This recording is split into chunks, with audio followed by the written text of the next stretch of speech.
Welcome back to Morning Express. Now, for the concluding part of interviews here on the program this morning, we're being joined by Mr. Kennedy West, President of MOSEING, while we continue to talk about peace building and nation building and the role of youth in all of this. It's also important to take a look at the Niger Delta youth and, of course, the part to conflict resolution. A very good morning to you, sir. Thank you so much for availing yourself for this conversation. All right, my name is Kennedy West, President Movement for the Survival of his Own Ethnic Nationality in the Niger Delta, MOSEING. MOSEING is an advocacy group established in 1993 during the days of the juntas, advocating for environmental justice, fairness and equity from the federal government as well as the multinational companies within the Niger Delta. So what are the main causes of conflict in the Niger Delta region, a very rich region that has been plagued by its own challenges, and how do they particularly affect young people in the Niger Delta?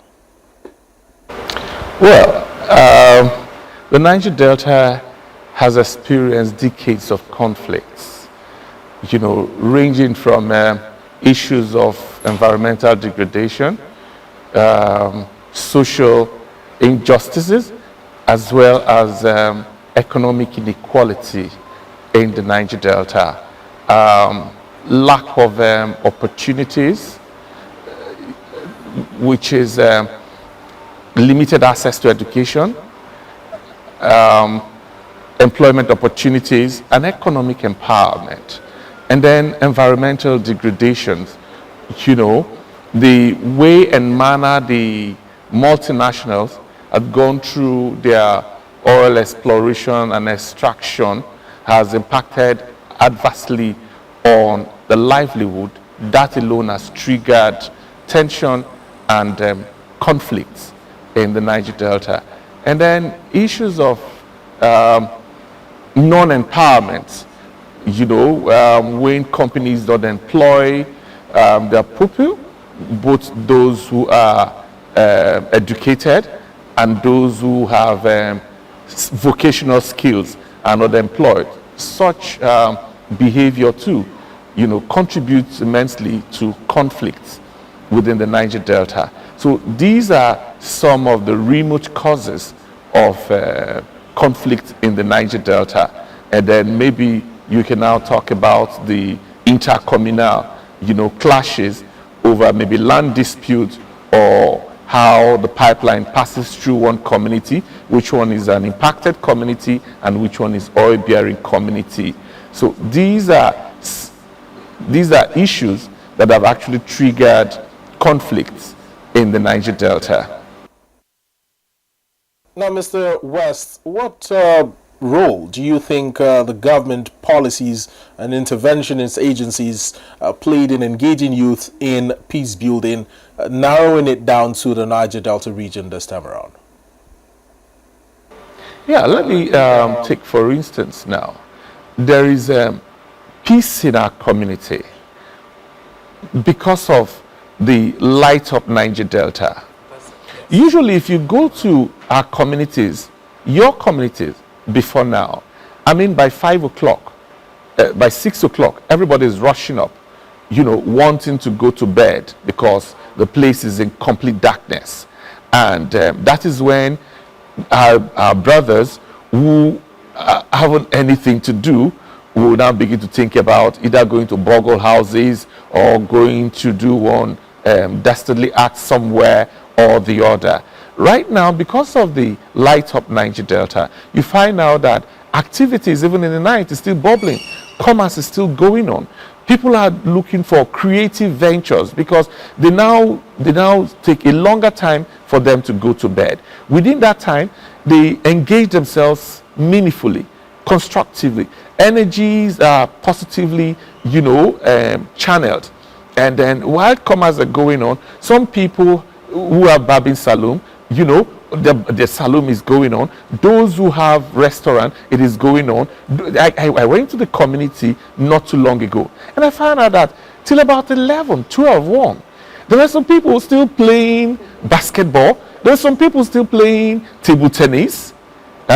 Table tennis. I mean, these are creative ways of spending their time, positively, spending their time. And these are signs that the youths are beginning to imbibe creative ventures. And then the issue about Project Hope.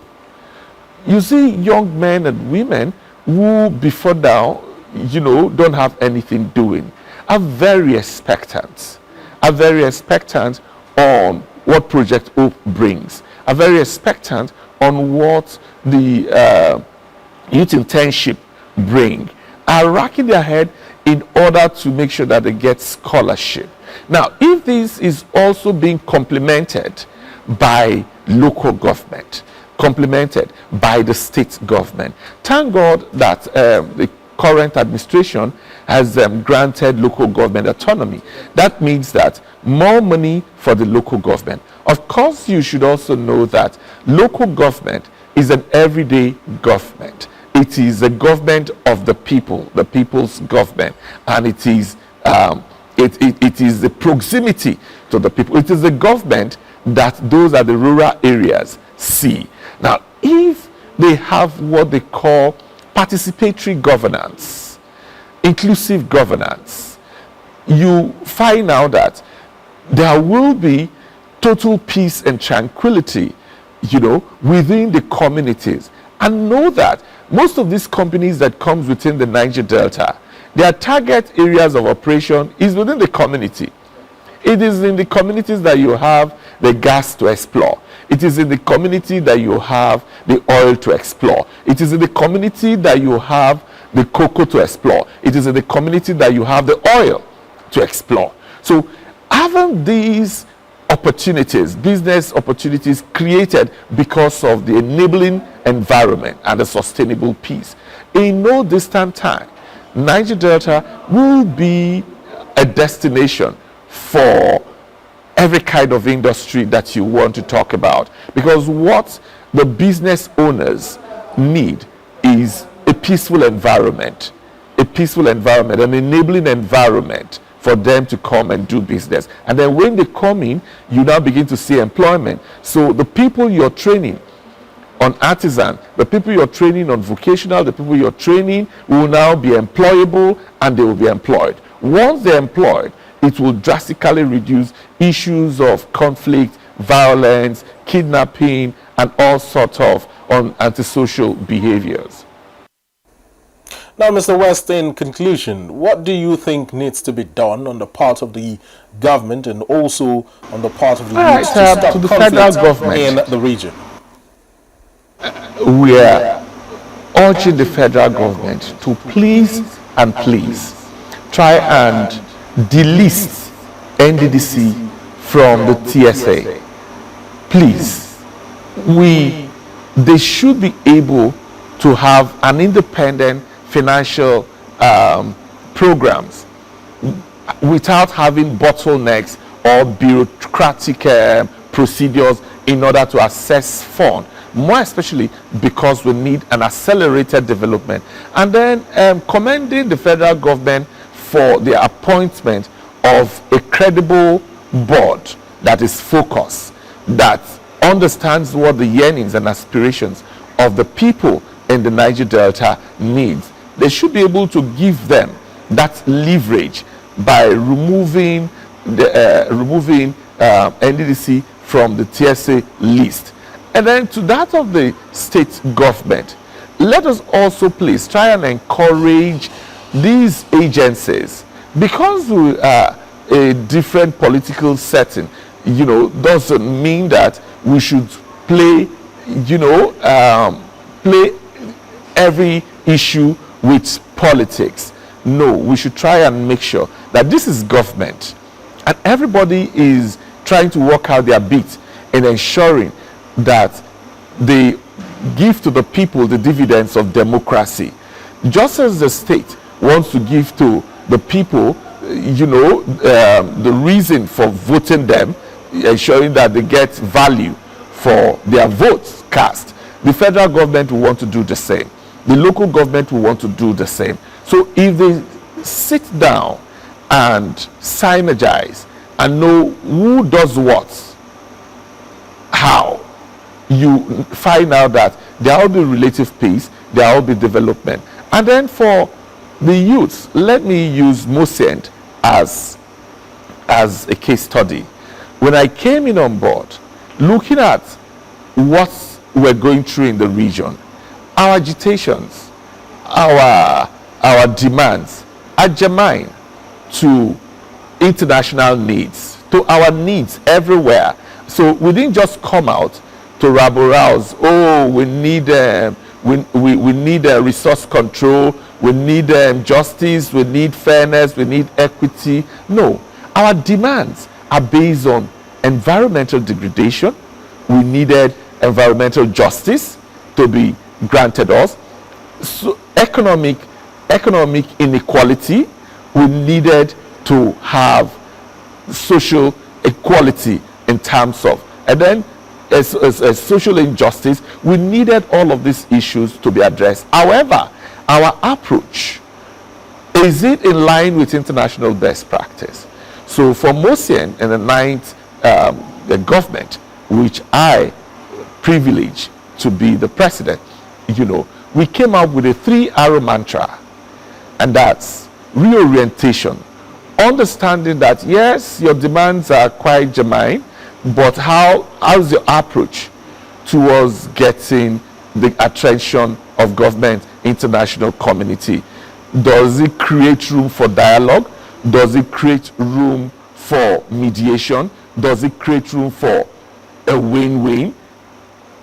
Are these what you want, or it is just confrontational? It is war, and not jaw. Intellect is not being demonstrated on the round table, and then you're not just scaring, you're not just making your demand, you're scaring business investors that ordinarily do not even have issues with you, of failing to understand that by scaring them, you're also doing yourself and your community disservice. Then we came with repositioning. How do we reposition ourselves? Right now, companies left the Niger Delta because of the violence, because of the conflict in their droves. They are in other parts of the country, paying bills there, paying levies there. Employment, where they are now, where is their headquarters, become their catchment area. So employment is more there. They pay a revenue there. So the states where they are now will be enjoying internally generated revenue there. We'll be enjoying massive employment there and all of that. So we believe that, yes, while our demands are quite germane, we should be able to reposition ourselves, look at how we have approached it hitherto, know where we are getting it wrong and where we're getting it right, and then see how we can be able to address it again, so that government and the international community and the multinational communities will give us a listening ear, and at the end of the day, all our demands will be met. Because one, if you apply confrontational disposition and all the companies run away like they are doing right now, people, I can tell you right now that there is this clamor that the multinational firms that have run away should come back. Why? They felt that they were better treated than the national firm, because the national firm is your fellow Nigerian. So whatever you do, he just look at you and say, hey, I am a Nigerian, so you can't drive me away. I have it is my right to do business anywhere in this country. So there's a clamor. In case you do not know, there's a serious clamor for the multinational firms that we once drove away because we felt that they are not treating us fairly. We want them to come back. We want them to come back. And then now we also have what we call reorientation, repositioning, and recovery of lost values. Values have lost in the Niger Delta, seriously. Cultism has infested everywhere, antisocial behavior. Niger Delta is an hospitable region, a friendly region. The direction for Niger Delta's that anybody knows, is that, look, I want to go to Port Harcourt, I want to go to Akwa Ibom, I want to go to Delta State. We're known before for being the best in sports. We're known before for being the best in education, competition, quiz competition, essay competition. Right now, all of those things, have gone back because of, we have devalued, the system. Because everybody now felt that, the government can only hear you if you carry gun. The government can only hear you if you adopt a confrontational approach. So everybody inclined to that. That's where the role model is. So the discovery of our values will also help to give these people a new sense of, direction, of guidance on how to approach. So this is what the Niger Delta youth should emulate, because sea piracy, kidnapping, cultism, Yahoo and all of that is not where their talent is. It's not where their talent is. So if they're able to discover their innate talent, it can take them to global community. It can keep them, accelerate them to global center stage in several areas. So for the youths, they should try as much as possible to eschew violence, eschew confrontation, and begin to look inwardly. For the government, it is high time they look deep and think outside the box. They should look deep and think outside the box. The environment right now, is so good that they can explore several areas. We have the AI, we have the world has gone internet and global. So there are several talents that one can explore, going through, giving these youth quality training that will develop their innate skills and make them become relevant in all ramification. And I can tell you that if they do that, Niger Delta will be a region to watch. Well, thank you so much, Mr. Kennedy West, President of MOSEING. It's been wonderful having this discussion with you here on Morning Express concerning the Niger Delta and its youth, and of course, matters of conflict resolution.